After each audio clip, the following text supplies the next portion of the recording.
prezados alunos, eu sou a professora Selma Ferreira Xavier Prado e dentro do curso técnico em transações imobiliárias, vou ministrar para vocês a disciplina de introdução ao mercado imobiliário.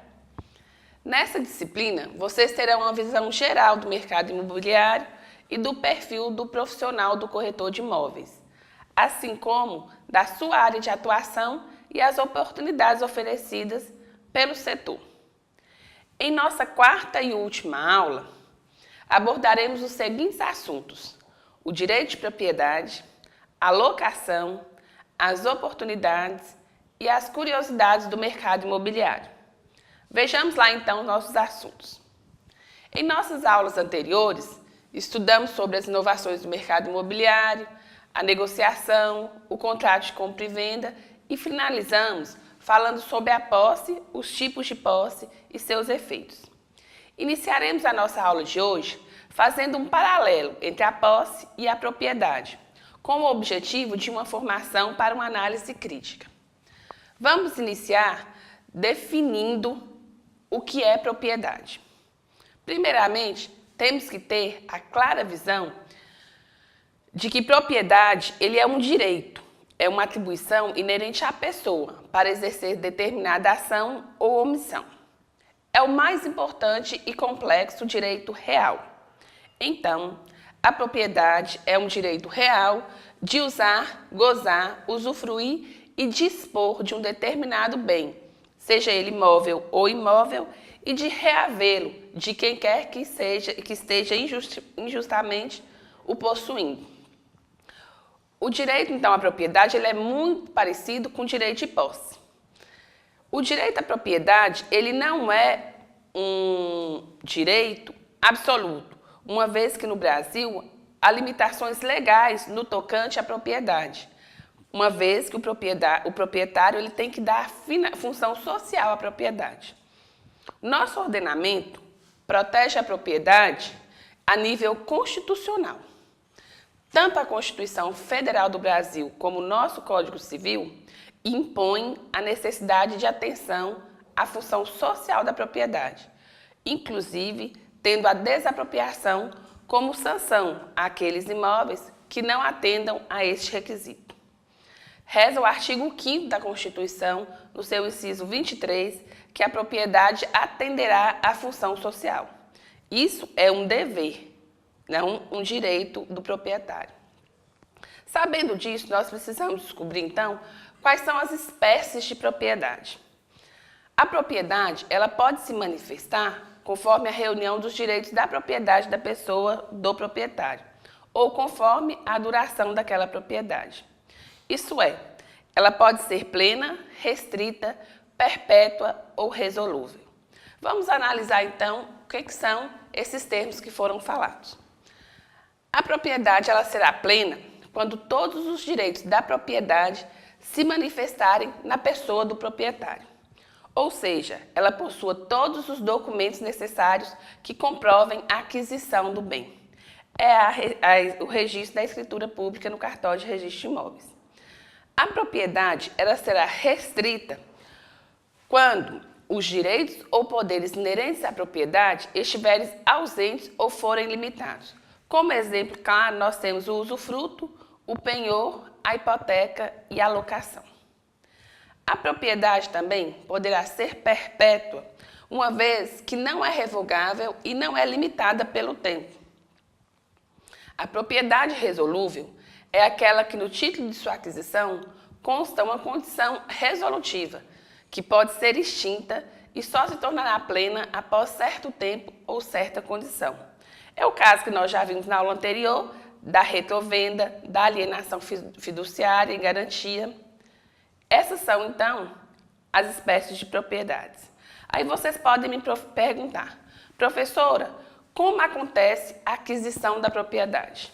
Ou melhor, quais são as formas de aquisição de propriedade imóvel no nosso ordenamento brasileiro?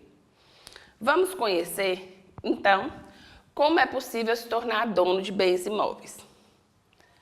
A propriedade imóvel possui alguns meios próprios e especiais para a sua aquisição.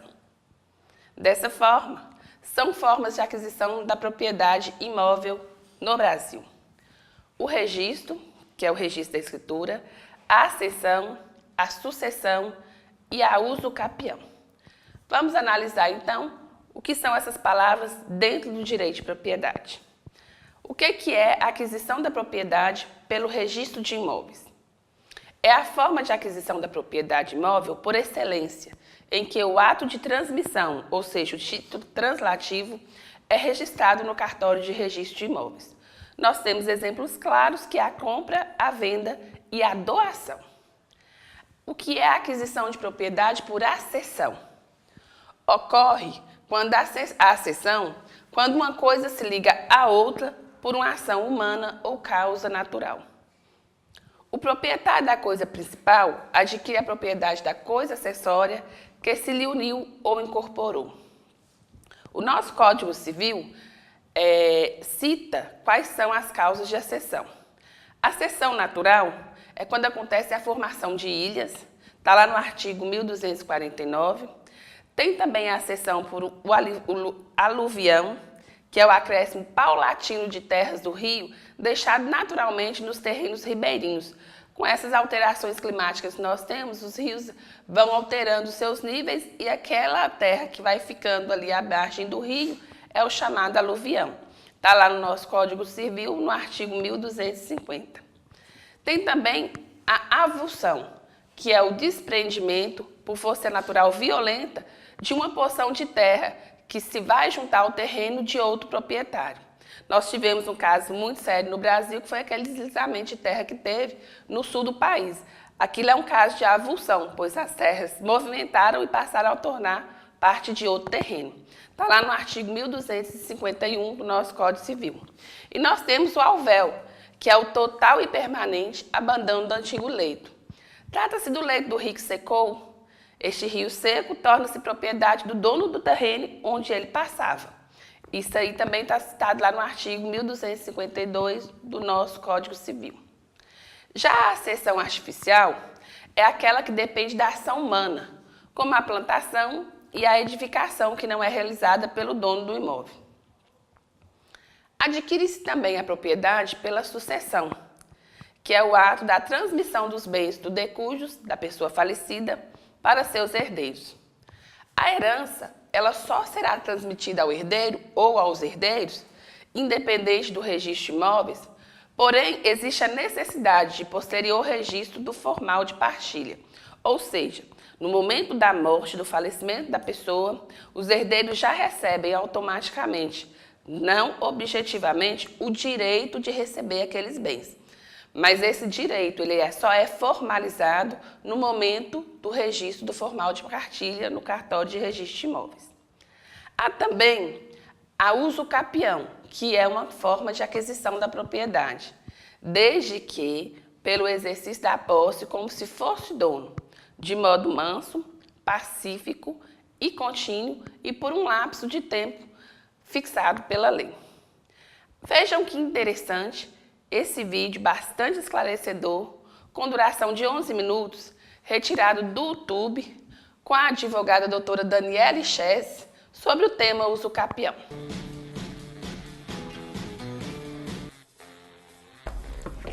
Usucapião, do latim usucapio, ou adquirir pelo uso. É o direito que um cidadão adquire relativo à posse de um bem, móvel ou imóvel, em decorrência do uso desse bem por um determinado tempo. Para que tal direito seja reconhecido, é necessário que sejam atendidos determinados pré-requisitos previstos em lei. Eu converso agora com a advogada Daniele Chess, que diferente, seja bem-vinda. Desculpe não saber pronunciar corretamente. Que descendência é? Polonês. Polonês. Chess. Difícil? SZ com som de X. Tudo bem? Tudo bom. Prazer em recebê-la. Obrigada, prazer é meu. Quando se falava em uso capião, antigamente, só associava-se a terras, né? Terras improdutivas, que os sem terras tomavam conta, e aí ia toda aquela briga, eles diziam que era uso capião. Não é assim? Não. Então, eu quero primeiro pedir para que você defina para a gente o que é uso capião. Uso capião é um dos modos de aquisição da propriedade. Né? Existem vários modos de aquisição. Você pode comprar, você pode receber por doação, e a usucapião é um dos modos de aquisição da propriedade. De que forma isso? Através do exercício da posse. Então, na usucapião você não tem o documento, o registro de que você é proprietário. Mas muitas vezes você age como proprietário durante determinado tempo e é a forma que você tem para adquirir o usucapião. Então, você exerce a posse com ânimo de dono, né, você tem todos os requisitos de como se você fosse o dono, você cuida como fosse o dono, você defende como fosse o dono, e você pode ajuizar uma ação e pedir ao usucapião demonstrando esses requisitos. Entendi. E quais são esses requisitos para ingressar com uma ação assim? Bom, primeiro é o lapso de tempo. Né? Anteriormente, durante muitos anos, eram 20 anos. E as pessoas muitas vezes até chegam no escritório e falam assim, eu tenho 20 anos de posse, eu quero usucapião. Até nem sabe o que é usucapião, não sabe como é que funciona, mas ouviu falar, 20 anos de posse, eu quero usucapião. Com o novo Código Civil de 2002, isso mudou para 15 anos. Então, são 15 anos de exercício de posse mansa, pacífica, ou seja, sem nenhuma clandestinidade, sem uso de força, ininterrupta, sem oposição. Então, assim, as pessoas geralmente acontece assim, eu vou lá, invado um terreno, fico lá 3, 4 anos, planto um pomar, uma horta, aí eu viajo, mudo de cidade, depois de 5 anos eu volto e vou lá de novo e falo, agora eu quero usucapião, quero somar aquela posse lá de trás com agora. Não pode. Entendi. Ela tem que ser ininterrupta e atual também. Se você vai entrar com uma ação de usucapião hoje, você tem que estar exercendo a posse hoje. Então, eu exerci até 5 anos atrás e agora não exerço mais. Então, ela tem que ser também atual. Esses 15 anos, eles podem ser reduzidos para 10 anos na usucapião extraordinária, que é a mais comum, se estabelecer moradia no imóvel.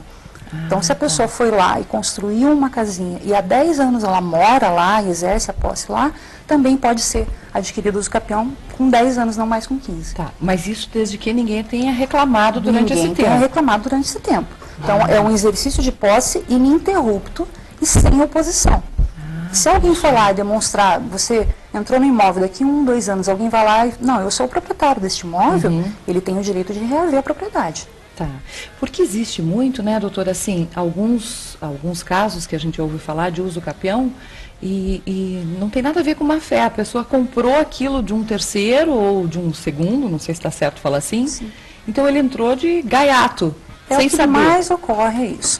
As pessoas muitas vezes não, até hoje em dia você acha que é estranho falar isso, a pessoa não sabe como é que ela compra o imóvel e ela não tem o registro. Mas muitas pessoas são leigas e elas compram por um contrato simples, que a gente chama contrato de gaveta, e de repente ela quer ir registrar aquele imóvel, ela chega lá, não, mas você não tem uma escritura, você não comprou esse imóvel. Ela comprou às vezes de um outro que possuía, que comprou de um outro que possuía. Né? E, então ela acha que ela é dona, mas na hora que ela vai registrar esse imóvel, ela percebe que ela não tem a propriedade, ela só tem a posse. Vamos definir para os telespectadores bem isso. Qual é a diferença entre ter a posse e ser proprietário do local ou do imóvel? Do imóvel. O proprietário é aquele que tem o registro do imóvel. Até em todos os registros de imóveis, se você olhar, tem do ladinho uma observação que fala que quem não registra não é dono. Né? Então, o proprietário é aquele que tem o registro. Ele pode usar, gozar e dispor do imóvel, tem o direito de reaver de quem injustamente possua, mas ele tem um documento. O possuidor não tem um documento. Ele tem um exercício de fato daquela posse, mas ele não tem documento. Então, para ele provar, por exemplo, através da usucapião, que ele tem direito, ele vai ter que... uma série de provas vão ser todas somadas, e daí em juízo você vai provar que você, com a posse, você pode adquirir o usucapião. Entendi. E esses documentos ou essa maneira dele provar que ele estava lá podem ser o quê? Bom, assim, a prova principal são testemunhas. Né? Mas você junta lá contas antigas, a pessoa às vezes mobiliou a casa e tem lá o comprovante de entrega de uma loja que está no nome dela com o endereço. O IPTU pago, embora a usucapião seja uma forma de aquisição originária, então ela não gere um tributo anterior, muitas vezes, a maioria das vezes a pessoa vai lá e assume o imposto, e ela chega e fala assim, mas eu pago o imposto do imóvel, então eu sou dono. Então, esses carnês de IPTU todos pagos, às vezes até mesmo no nome do possuidor e não do proprietário, é uma forma de prova também.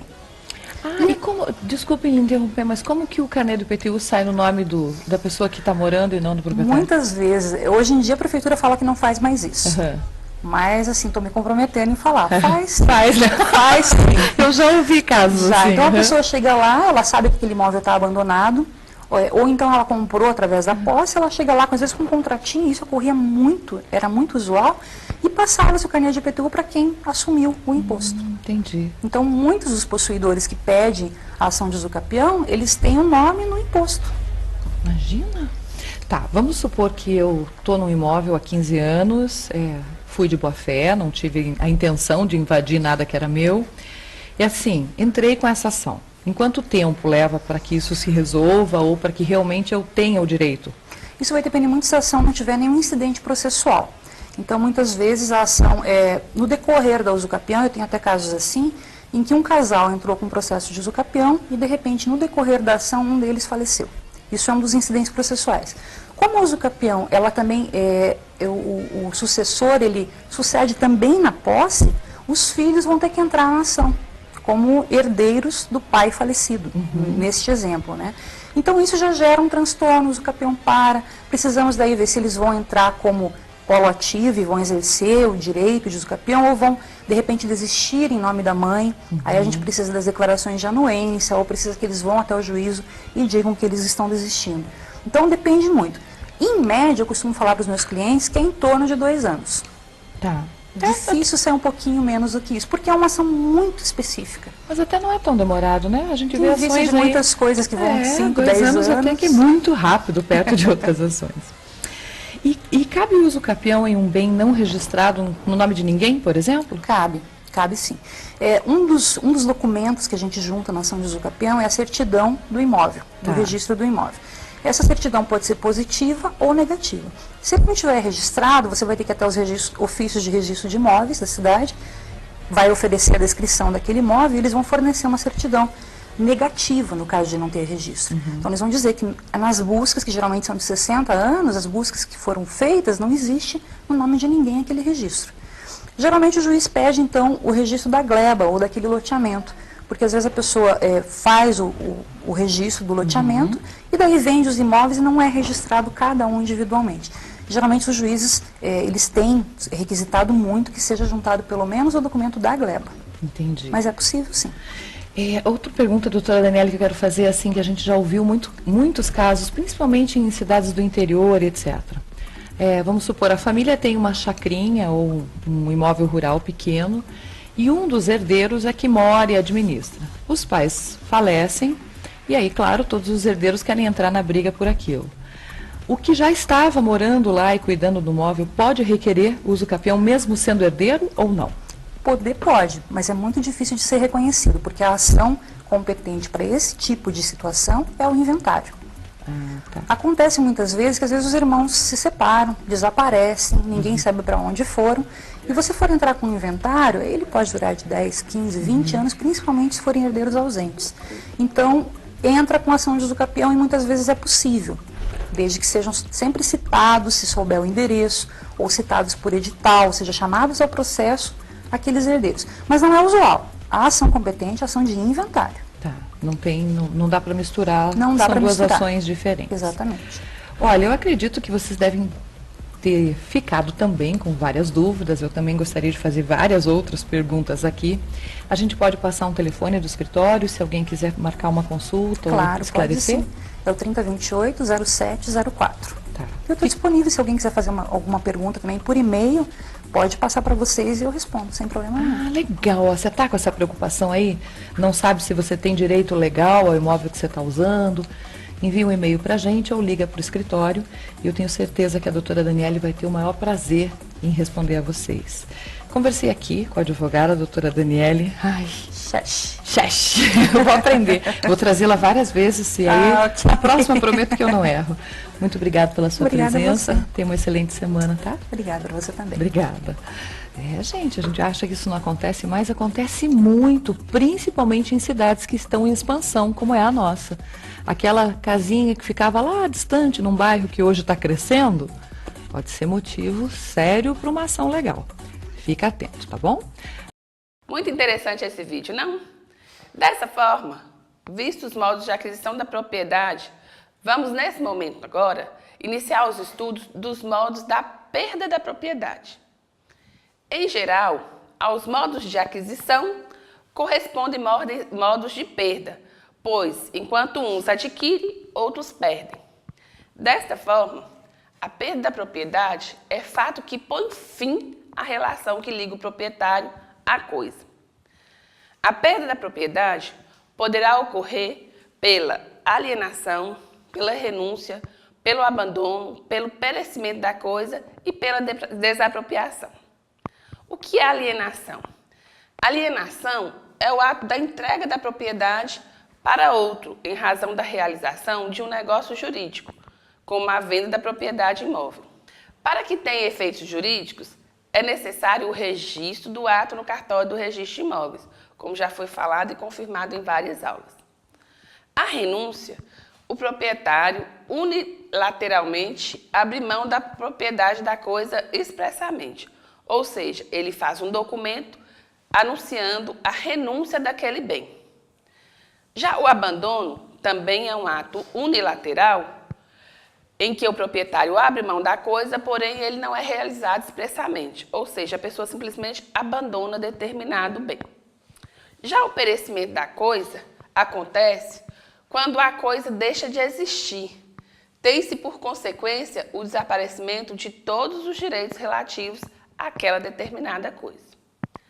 A desapropriação é o ato pelo qual o poder público retira a propriedade de alguém mediante prévia e justa indenização. Geralmente, ocorre a desapropriação de um imóvel para fins de utilidade pública quando o bem não cumpre a sua função social ou para implantação de obras públicas, como avenidas, conjuntos habitacionais, entre outros. Esses são os tipos de perda de propriedade citados pelo nosso livro didático, mas tem mais alguns que nós podemos complementar, como é o caso que nós já citamos na aquisição, o da morte. No caso, quando a pessoa morre, o falecido ele perde a propriedade dos bens, que automaticamente se transfere para seus herdeiros.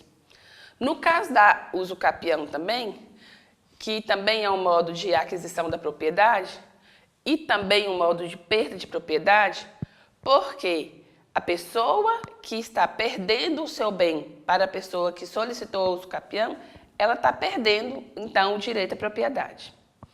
No caso também, temos como exemplo a dissolução do casamento. Como o divórcio ele pode levar à perda de bens ou aquisição, vai depender sempre do regime de bens e da partilha. Dessa forma, e por tudo exposto, podemos verificar que a posse ela é inerente do proprietário.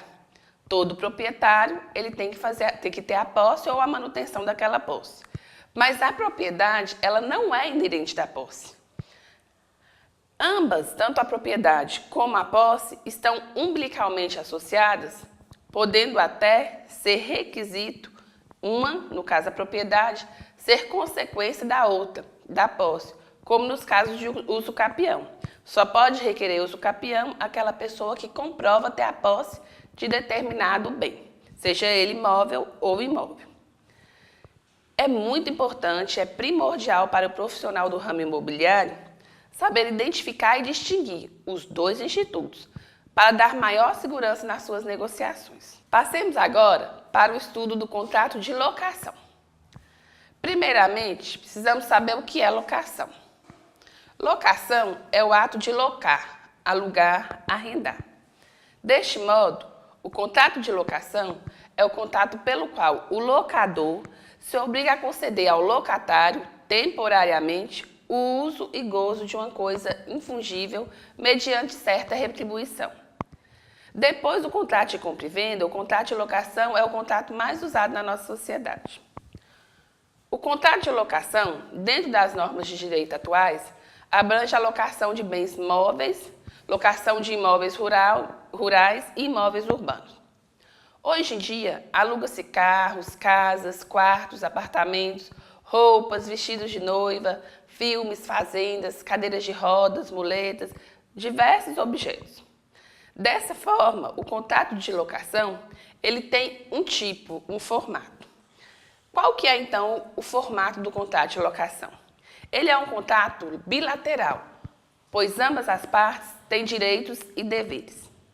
Também é um contrato consensual, pois a locação ela pode ser verbal, não solene, e se formar pelo acordo das vontades. O contrato de locação ele não é real, já existindo o contrato antes mesmo da entrega da coisa. Ele é comutativo, as vantagens são equivalentes, ou seja, ao desgaste da coisa locada corresponde o preço recebido pelo aluguel. Ele tem que ser oneroso, uma vez que ambas as partes têm vantagem patrimonial. Locação gratuita se confunde com empréstimo. E, via de regra, o contrato de locação ele é personalíssimo, mas no caso da morte, esse direito se transfere aos herdeiros. Isto tudo pelo fato de duas pessoas estarem envolvidas, serem estabelecidas prestações equilibradas entre as partes, a partir de um acordo firmado entre ambas e sem a necessidade de atender formalidades legais para ter validade, como no caso do contrato de compra e venda de imóveis. Ou seja, o contrato de locação ele não precisa ser registrado em cartório. Dependendo do objeto do contrato de locação, a lei que vai disciplinar aquele contrato, ela vai alterar e assim será aplicado. Para bens móveis, o Código Civil é que rege a locação de bens móveis. Para bens imóveis rural, o Decreto 59.566/66 e o Estatuto da Terra é que regem os contratos de locação de bens imóveis rurais. E para os bens imóveis urbanos, a Lei do Inquilinato, que é a Lei 8.245 de 91. Todas essas leis eu indico que vocês procurem acesso na internet, porque senão a nossa aula ficaria muito pedante, né? Citando artigo, falando de artigo. Isso hoje em dia é muito comum vocês conseguirem na internet. A título de curiosidade e de maior formação, vocês podem estar acessando. O locador, no curso do contrato de locação, tem como obrigação principal entregar a coisa ao locatário em perfeito estado de uso para o qual se destina, além dos acessórios que revestem a coisa. Essa obrigação irá prevalecer desde que as partes não tenham acordo de forma diferente. Além de entregar a coisa, o locador tem a obrigação de conservá-la. Dessa forma, é responsável o locador pelos gastos decorrentes de obras de conservação. Da mesma forma, essa obrigação pode ser convencionada de forma diversa no contrato. De acordo com o Código Civil, em seu artigo 566, são obrigações do locador. Lá reza dessa forma o artigo 566. O locador é obrigado: 1. A entregar ao locatário a coisa alugada com suas pertenças em estado de servir ao uso a que se destina e a mantê-la nesse estado pelo tempo do contrato, salvo cláusula expressa em contrato. 2. A garantir-lhe, durante o tempo de contrato, o uso pacífico da coisa. Já o locatário tem como obrigações principais pagar o aluguel estipulado no contrato de locação, cuidar da coisa como se fosse o próprio dono, conservando-a de maneira como recebeu. O locatário também deve avisar o locador sobre eventuais incômodos sofridos em sua posse por terceiros, de maneira que o locador tenha ciência da situação e possa tomar as medidas cabíveis. As obrigações do locatário estão previstas lá no nosso Código Civil, no artigo 567. Sabendo das obrigações do locador e do locatário, nós precisamos agora analisar quais são as sanções do não cumprimento dessas obrigações. As sanções, caso uma das partes descumpra suas obrigações, a lei prevê sanções que variam conforme a gravidade da conduta, sendo inclusive admissível a alteração do valor do aluguel, o pagamento de indenizações, o despejo e o aumento das garantias contratuais, como, por exemplo, exigir um fiador para que o inquilino, sempre que ele atrasar o pagamento do aluguel. Sabendo disso aí, nós precisamos saber agora quais são as espécies do contrato de locação.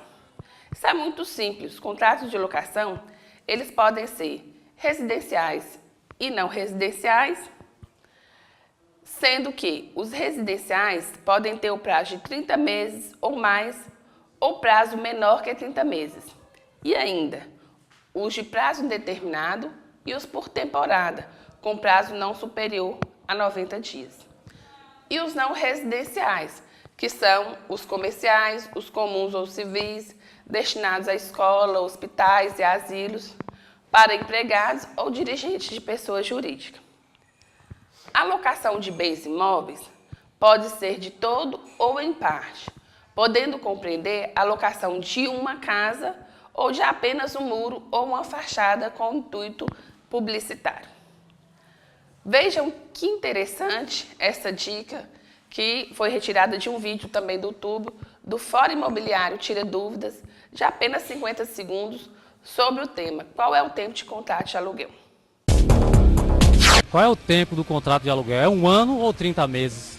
O prazo de locação ele é livre, tem que ser pactuado entre o inquilino e o proprietário. Agora, normalmente se faz por um prazo de 30 meses, no mínimo, para que não se perca o direito à denúncia vazia.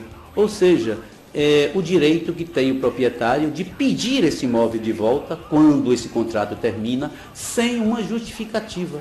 Ou seja, ele não precisa ter vamos dizer, uma motivação para isso, dizendo: esse imóvel é para que eu venha morar, ou então para ascendente, direto ou descendente. Ele simplesmente, terminando o contrato, pede o imóvel. Essa é a denúncia vazia. E ela só é permitida quando você faz esse contrato por, no mínimo, 30 meses.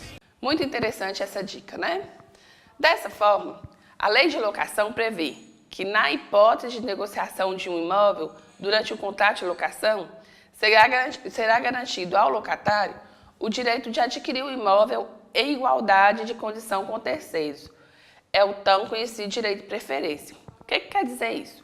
Se eu estou alugando um imóvel e aquele proprietário daquele imóvel ele quer vender aquele imóvel, eu, como locador, eu tenho total condição de competir com a pessoa que tem interesse de comprar aquele imóvel.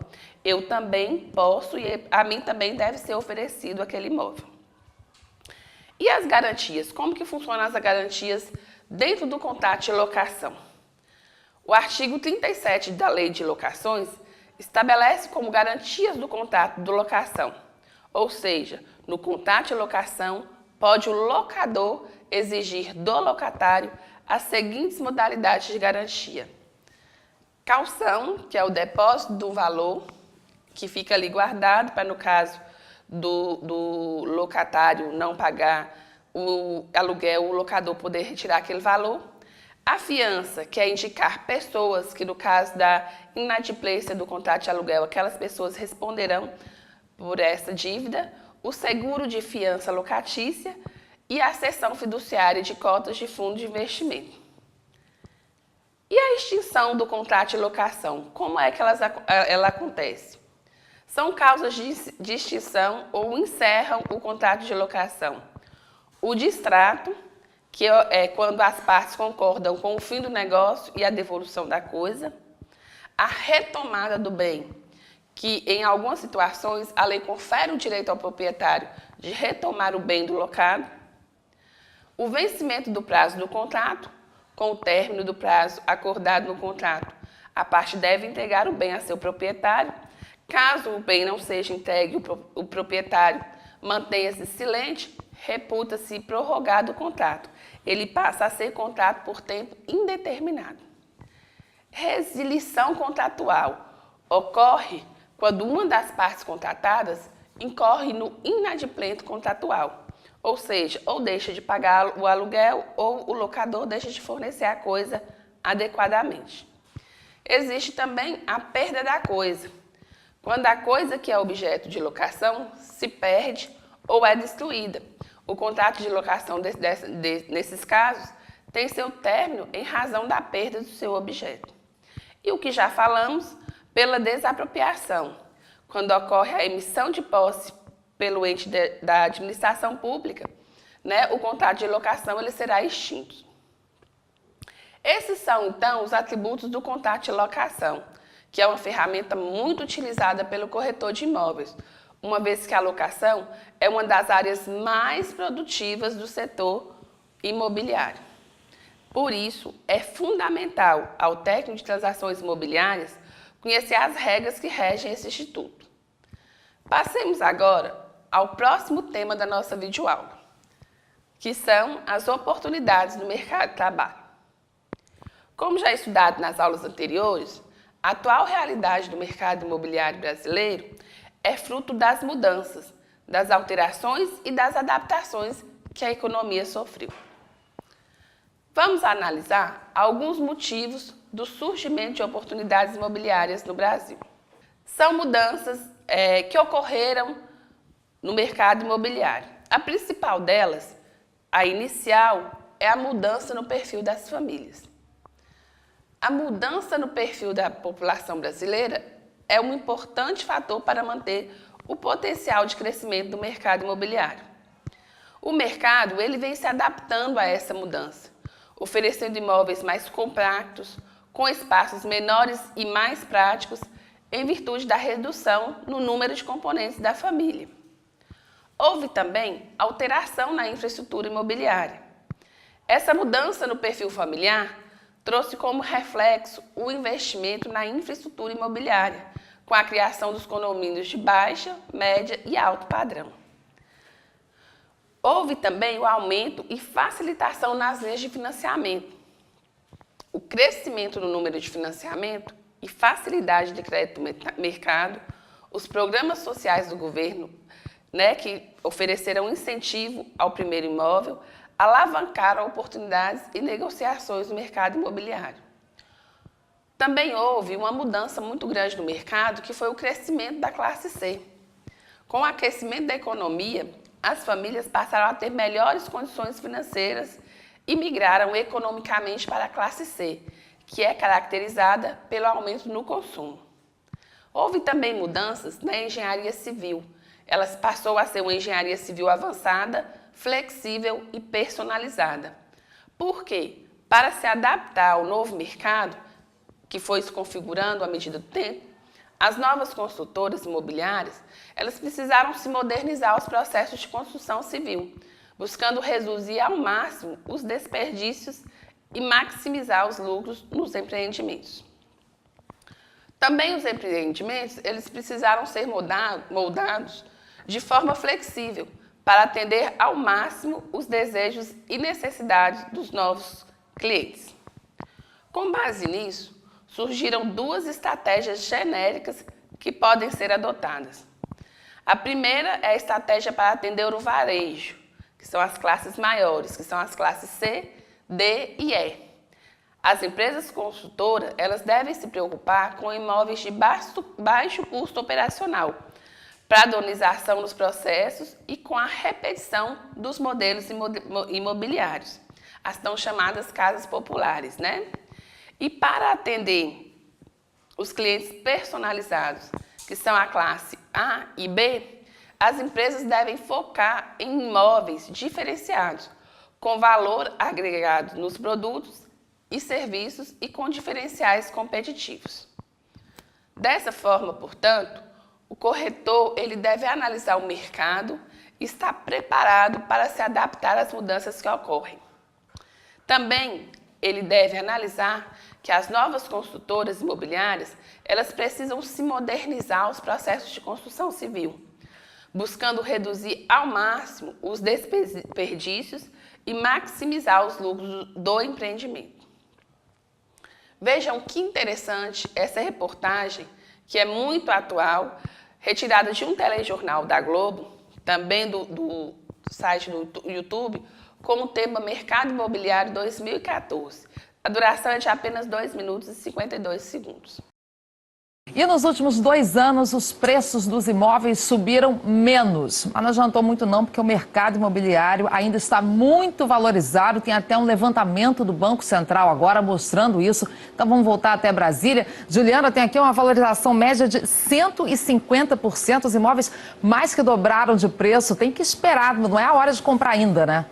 Mas tem uma dica, viu, Ana? A recomendação dos especialistas é ter calma, principalmente para quem juntou um dinheiro e pode dar uma entrada maior para comprar o imóvel. Afinal, os preços estão estáveis e a hora é de negociação.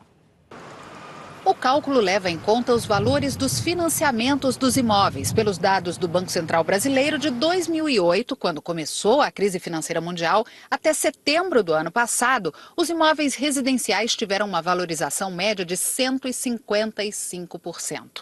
Até 2011, a cada ano os preços subiram mais de 20%. Depois, desaceleraram.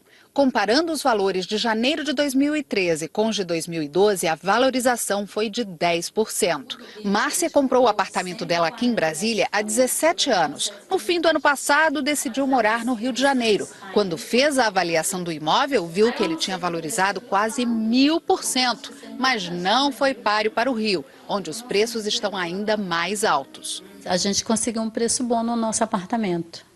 Mas eu tive que pagar mais no apartamento do Rio, menor do que o que eu vendi aqui em Brasília. O aumento da renda, do crédito imobiliário, a grande procura pelos imóveis residenciais. Além disso, o aumento do salário da mão de obra da construção civil e do material de construção, também, é claro, a especulação, ajudam a explicar a elevação dos preços dos imóveis aqui no Brasil. Mas e daqui para frente? Como vai ficar? A Federação Nacional dos Corretores de Imóveis está otimista. Houve apenas a redução da valorização, mas a intensificação de venda continua forte e constante, com sustentabilidade. Mas para quem está pensando em comprar a casa própria, este consultor de finanças pessoais orienta a não ter pressa. Quem esperar pode fazer bons negócios. Os preços deram uma estabilizada e acredito eu que essa estabilizada vai dar uma regulada no mercado. O que eleva a preço é demanda, né? Não tem demanda, o preço não sobe, o preço baixa. E nesse momento de cautela, a Associação Nacional dos Corretores de Imóveis espera aí uma valorização de 8% este ano. Nas cidades sedes da Copa, o índice deve ser ainda maior por causa dos investimentos em infraestrutura, que de certa forma ajudam a valorizar os imóveis. Excelente a reportagem, né? Ótima fonte de aprimoramento dos conhecimentos. O corretor de imóveis, ele é o profissional que deve estar observando a realidade que o cerca. As mais variadas situações pode ser excelente oportunidade para grande negócio. O que a princípio parece ser uma crise, pode ser o momento adequado para uma oferta de compra e venda. Saber analisar a situação, enxergar à frente, estar atualizado e muito bem informado é primordial ao corretor de imóveis.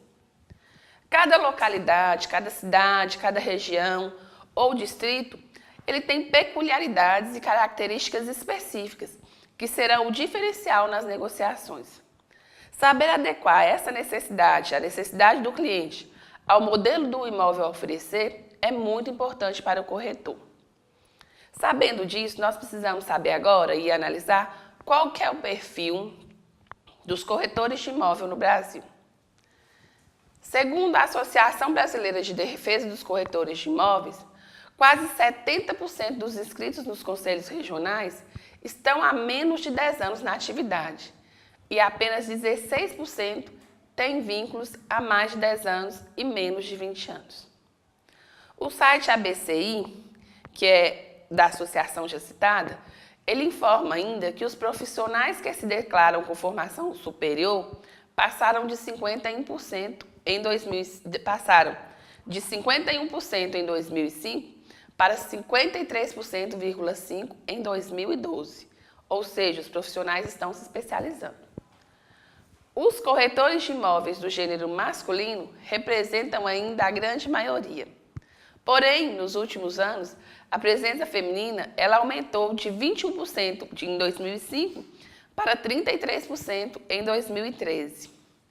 Além da diferença entre os sexos, a pesquisa apresenta que a maioria dos corretores de imóvel tem idade entre 46 e 55 anos. Além disso, cerca de metade dos corretores de imóveis tem nível superior e 50,97% tem curso técnico em transações imobiliárias, que é isso que vocês estão fazendo nesse momento. Segundo dados do Conselho Federal de Corretores de Imóveis, o CONFES, em relação ao rendimento mensal, que é o que muito interessa a todos, 1/4 dos corretores de imóveis recebe entre R$ 1.000 e R$ 3.000. mas há também aqueles corretores que recebem mais de R$10.000 por mês. Desta forma, na profissão de corretores de imóveis, é importante conhecer os clientes, ou seja, o mercado, pois só assim o profissional poderá atender às necessidades dos consumidores e obter sucesso e crescimento profissional nesse setor. Um tema de grande relevância para o corretor de imóveis é o que analisaremos a partir de agora: o gerenciamento ou a gestão de pessoas. Partimos do princípio de que é necessário formar uma equipe para se obter o sucesso. Na área imobiliária, formar uma equipe é o grande desafio dos gestores bem-sucedidos das imobiliárias.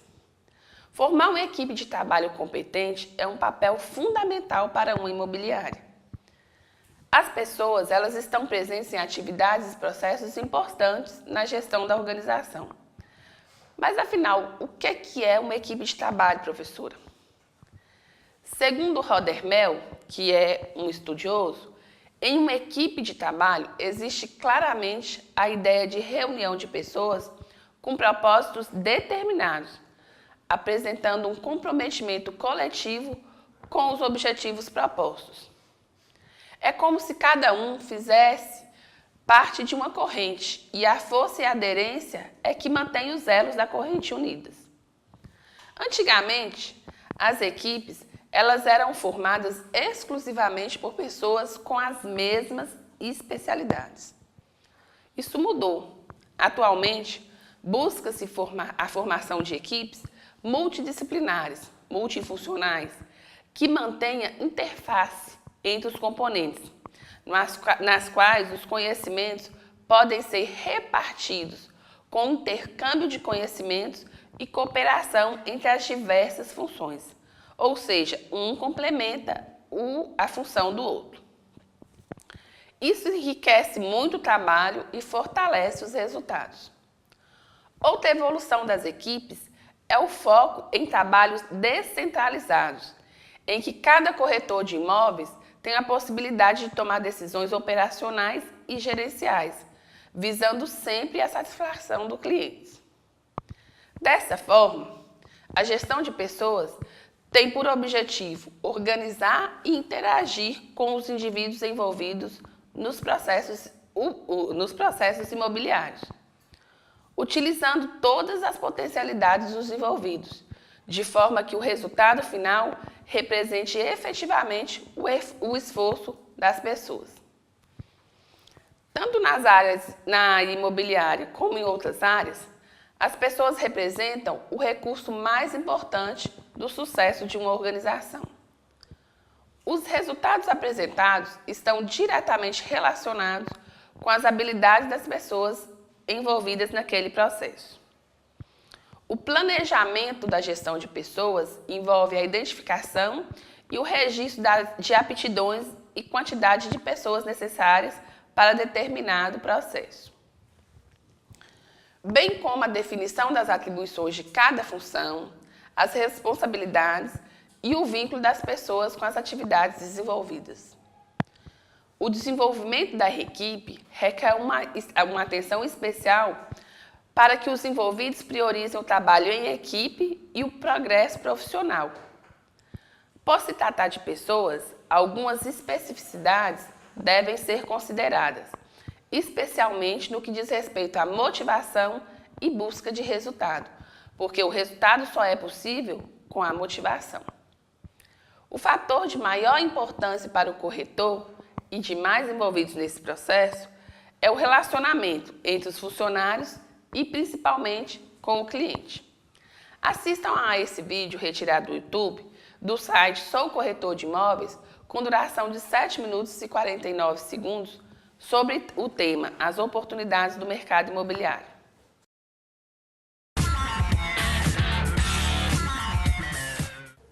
Meu nome é Elvio Fernandes Meira.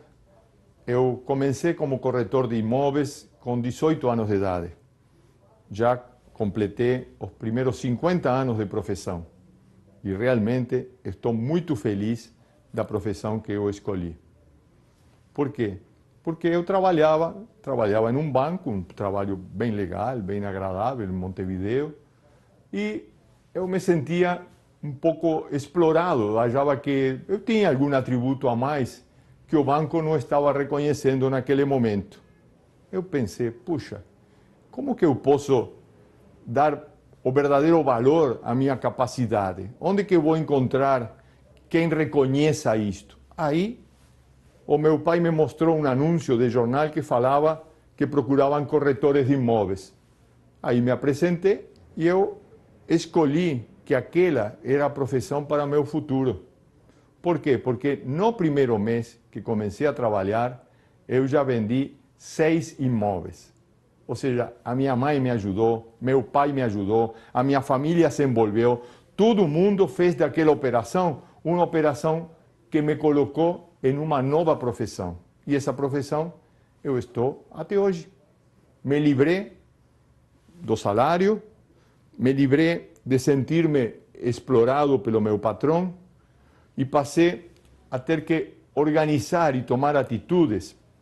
Atitude é uma palavra muito importante na nossa vida.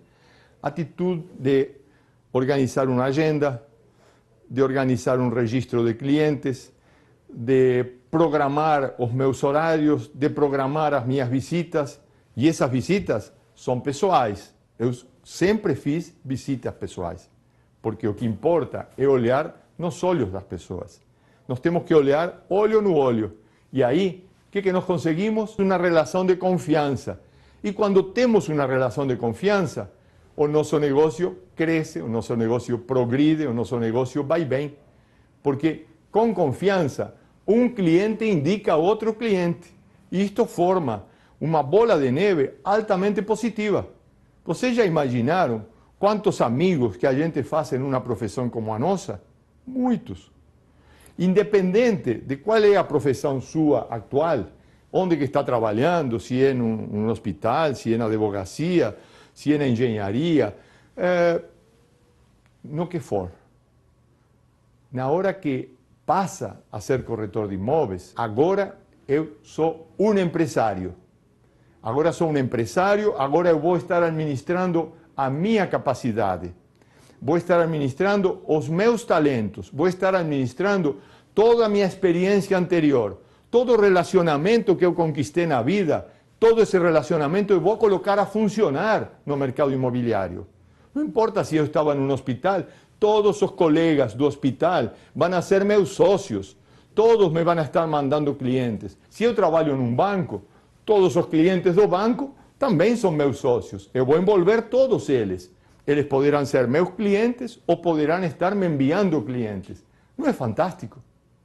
E é mais, nas empresas imobiliárias, independente do tamanho, pode ser uma empresa pequena, média ou grande. Isso, nas empresas imobiliárias, o corretor, o novo corretor, o antigo corretor, eles recebem uma infraestrutura completa.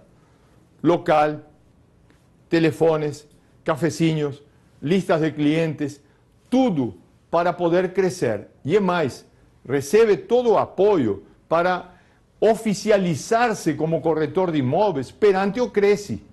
O CRECI é o órgão que rege nossa classe, órgão extremamente importante e que transforma uma pessoa que vem de outro ramo através dos cursos em técnicos em profissões imobiliárias, o novo corretor ou o corretor que já está há mais tempo no ramo pode usufruir de uma infraestrutura vastíssima, já montada. Porque se olhamos em volta, se prestamos atenção em uma conversação de restaurante, em uma conversação de um bar, de um ambiente, nós vamos a ver que o que está na cabeça das pessoas é comprar um imóvel. Sempre esteve.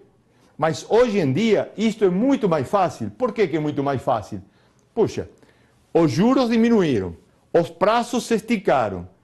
Então, realmente, aquilo que a pessoa sonhava em comprar, hoje, ele entra num estande de vendas e pode comprar. Porque as pessoas estão sedentas por comprar novos imóveis. Podem ser imóveis para moradia, podem ser imóveis para investimento e obter uma renda, podem ser imóveis para lazer, mas o imóvel é um desejo, possivelmente o primeiro desejo que vem no espírito das pessoas, ter um abrigo, ter uma aposentadoria, ter a tranquilidade de que o futuro está alicerçado pela renda de um imóvel, 2 imóveis, que os filhos deles têm, que o filho desse comprador tem a faculdade garantida pelo trabalho do pai, que ele garantiu através da compra de um imóvel. Podem existir profissões maravilhosas, e eu sei que existem, eu admiro os músicos, eu admiro os médicos, eu admiro um sem número de profissões que possivelmente na próxima rodada escolhe alguma profissão diferente. Mas olha, estou tão feliz de ter escolhido a profissão de corretor de imóveis que eu convido todos vocês que estão assistindo a que venham, mas não venham para experimentar. Agora, se pensam em ser corretor, se pensam em mudar, se pensam ser empresário através da corretagem, ela oferece uma gama de oportunidades de crescimento.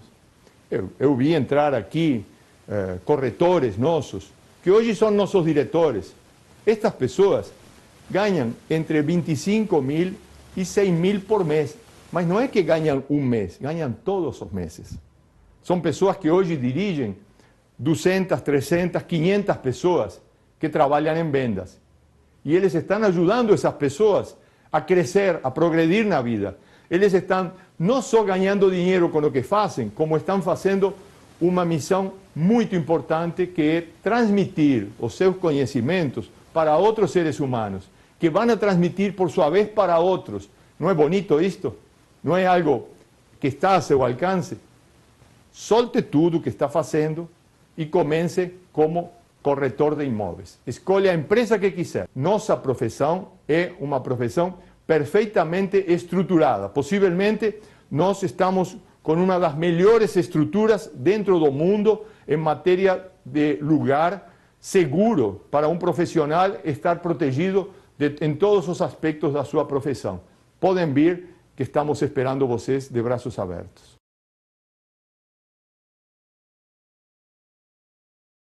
Bem, alunos, esse é o nosso conteúdo da disciplina Introdução ao Mercado Imobiliário. Você aprendeu que, para ser um excelente profissional, é necessário dar muita atenção às suas atividades e que é fundamental que tenha conhecimento, bem como habilidades e competências específicas, unidos a uma visão teórico-prática do mercado imobiliário. Em nossa disciplina, nós fizemos um breve histórico do mercado imobiliário brasileiro e como esse mercado evoluiu. Estudamos sobre os agentes que interagem no ramo imobiliário, o incorporador, o consultor, o proprietário, as imobiliárias, o empreendedor e principalmente o corretor de imóveis. Analisamos os direitos e a sua aplicação dentro do ramo imobiliário. Vimos sobre as inovações, a sustentabilidade, as oportunidades e algumas curiosidades do mercado imobiliário. E, finalmente, na aula de hoje, abordamos o tema gestão de pessoas e trabalho em equipe. Agora, vocês têm informações para ser um profissional bem-sucedido e realizado nesse segmento. Vamos agora, então, para nossas atividades de aprendizagem. Eu peço que vocês leiam as páginas do livro didático referente aos temas abordados em nossa quarta videoaula. Façam as atividades de aprendizagem das páginas 85, 91, 98, 102, 106 e 109. Bons estudos! Bem, prezados alunos, essa foi nossa quarta e última videoaula. Foi um grande prazer lecionar para vocês a disciplina Introdução ao Mercado Imobiliário. Desejo a todos sucesso e realizações na vida profissional. Um grande abraço a todos.